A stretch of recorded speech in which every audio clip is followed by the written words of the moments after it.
ముకుంద జ్యువెలరీలో వడ్డానం Mela October 4th నుంచి 12th వరకు ఫ్లాట్ 9.99% VA ఆఫర్ మీకోసం. నమస్కారం, మీరు చూస్తున్న సుమన్ టీవీ. నేను మీ కీర్తి. రోజువారీ జీవితంలో మనకు అనేక ధర్మ సందేహాలు వస్తూ ఉంటాయి. అలాగే ముఖ్యంగా రాబోయేది దీపావళి, కార్తీక మాసం కాబట్టి కార్తీక మాసానికి సంబంధించి, దీపావళికి సంబంధించి పండుగ విశేషాలు ఇవాల్టి మన ఈ వీడియోలో అలాంటి అనేక ధర్మ సందేహాలను నివృత్తి చేయడానికి ప్రేమగా నేను అన్నయ్య అని పిలుచుకుంటాను. ప్రొఫెసర్ కాకనూరి సూర్యనారాయణమూర్తి గారు ఉన్నారు. వారిని అడిగి అనేక విషయాలను తెలుసుకుందాం. నమస్తే అన్నయ్య గారు. నమస్కారం అమ్మాయి. అసలు దీపావళి ఎన్ని రోజుల పండుగ అన్నయ్య? ఏ రోజు ఏం చేయాలి ఒకసారి తెలుసుకుందామా? దీపముల వరస మాసం ఆశ్వయుజ మాసం. ఇది పితృదేవతలకు సంబంధించిన భాద్రపద అమావాస్య అనంతరం ఇక నుంచి మనకు వెలుతురు కోసం దసరా 10 రోజుల పాటు అమ్మను సేవించిన తర్వాత వచ్చే అమావాస్య. అమావాస్య చీకట్ల కాలం. ఈ చీకట్లోంచి మనం బయటకు రావాలి, ఆనందం కోరుకునే సంకల్పం. అది ధనత్రయోదశి మొదటి రోజు. ఈ రోజే దీపాలు వెలిగించి ఈ పితృపక్షాలలో ఏ దేవతలైతే పితృదేవతలైతే మనల్ని ఆశ్రయించి పితరమాస పేరిట ఆశలతో మన సంకల్పాలు కోరుకున్నారో, మన జ్ఞాపకాలు వాళ్లకు, వాళ్ళ జ్ఞాపకాలు మనకు అనేటటువంటి సంబంధం కలిగిందో, ఇక ఆ దీపాల వరసలలో వారంతా కూడా ఉత్తమ లోకాల వైపు వెళతారు. ఈ సంకల్పం త్రయోదశి మొదటి రోజు. దీనికే ధన త్రయోదశి అని పేరు. ధన అంటే కుబేరుడి పేరు. ఇది కుబేర త్రయోదశి. ఈ గతించిన పితరులు ఊర్ధ్వలోకాల్లో వెళ్ళేటప్పుడు మొట్టమొదటిగా పోయేది ఇక్కడే. ఇది యక్షుడు, కుబేరుడు యక్షుడు ఆ లోకం ముందుగా చూస్తారు. ఆ తర్వాత నరక చతుర్దశి. నరకుడు, సత్యభామ ఈ కథ కాదు. నరకము అనగా ఒక విధమైనటువంటి విడుదల. మనకు ఉన్న బంధనాలలో నుంచి విడుదల పొందగలగడం. ఉత్తమ లోకాలలో ఈ నరకము వైకుంఠలోకం అవుతున్నది.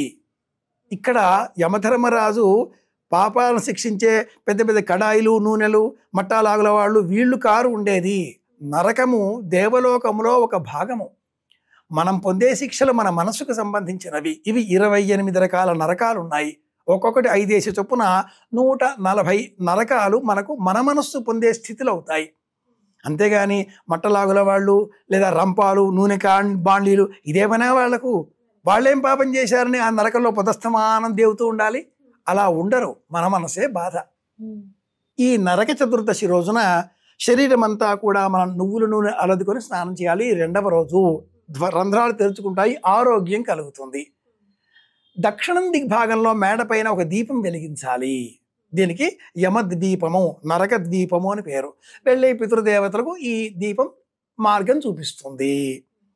ధాన్యాగారము, వీధి కూడలి, అలాగే వాకిలి, ముంగిలి, దేవతారాధన, వంట ఇల్లు, ఈ 5 చోట్లలో కూడా దీపాలు వెలిగించాలి. అంతే, నువ్వుల నూనెతో వెలిగించాలి. తైలే లక్ష్మీ జలే గంగా దీపావళి విధీయతే. నరక చతుర్దశి దీపావళి ఆరంభంతో 2వ రోజు అవుతుంది. దీపావళి 3వ రోజు. ధనత్రయోదశి లక్ష్మీ పూజ, నరక చతుర్దశి దీపారాధన, తైలాభ్యంగనం. దీపావళి 3వ రోజున అభ్యంగన స్నానం లేదు. దీపావళి నాడు తలంటుకోకూడదు, కంఠ స్నానం చేయాలి. జలుబు చేస్తుంది, రోగం వస్తుంది అంటారు. మోక్షానికి పోతే ముసలెత్తుకుపోతుంది అన్నట్టుగా. దీపావళి నాడు పెరుగు దానం ఇవ్వాలి. సంక్రాంతి నాడు ఎలా పెరుగు దానం ఇస్తామో దీపావళి నాడు కూడా పెరుగు దానం ఇవ్వాలి. పెరుగును వదిలిపెట్టాలి అని అర్థం, మజ్జిగ స్వీకరించాలి అని అర్థం. అలాగే పితృదేవతలకు తర్పణాలు వదలాలి. గతించిన పితరులు వెళ్ళిపోతారు కాబట్టి నప్త్రీం పౌత్రీం పుత్రీం నప్త్రే పౌత్రాయ పుత్రాయ వసురుద్ర ఆర్చి రూపాలు.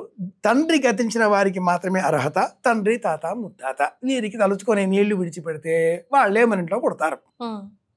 పుట్టే పిల్లవాడికి పోలికలు చూసిన మగుడు పెళ్ళాలు ఆ బుద్ధులు ఎక్కడికి అని ఇల్లాలు భర్తని దెప్పుతుంది.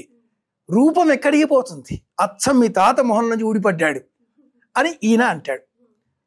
ఇవి 23 సెట్స్ ఆఫ్ జీన్స్ అంటూ ఉంటారు. గతించిన పితరులే మళ్ళీ పుడతారు. అమ్మాయి చూసావో లేదో, Elizabeth 6th, Elizabeth 8th, George 6th, Salar Jung 8th. ఎందుకు ఈ పేర్లు? మళ్ళీ మళ్ళీ వాళ్ళ పేర్లే పెట్టుకుంటారు.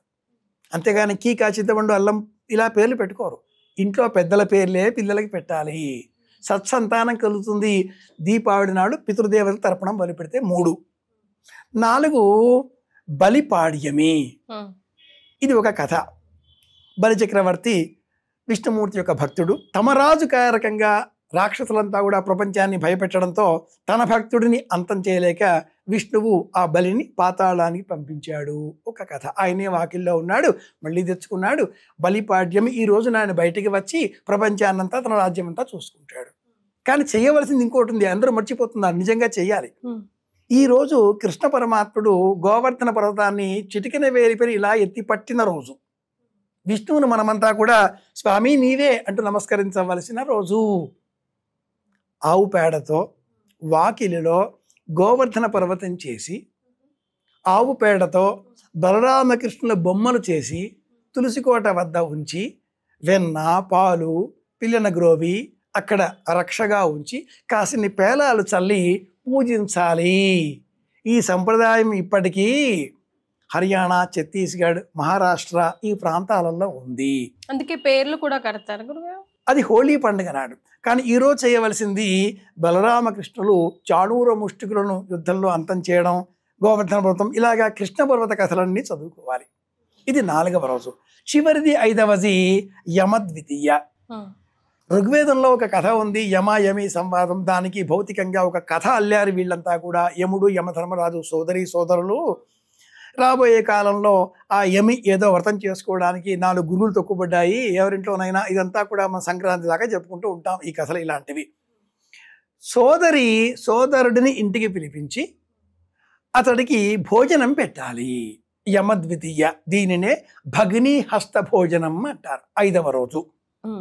ధనత్రయోదశి, నరక చతుర్దశి, దీపావళి, బలిపాడ్యమి, యమద్వితీయ. అప్పటి కార్తీక మాసం వచ్చేస్తుంది. యమద్వితీయ నాటికి చంద్రోదయం 7:30-8 గంటలకి ప్రారంభమవుతుంది సాయంత్రం. ఈ కార్తీక మాస దీపాలు పెట్టాలి. దీపారాధన.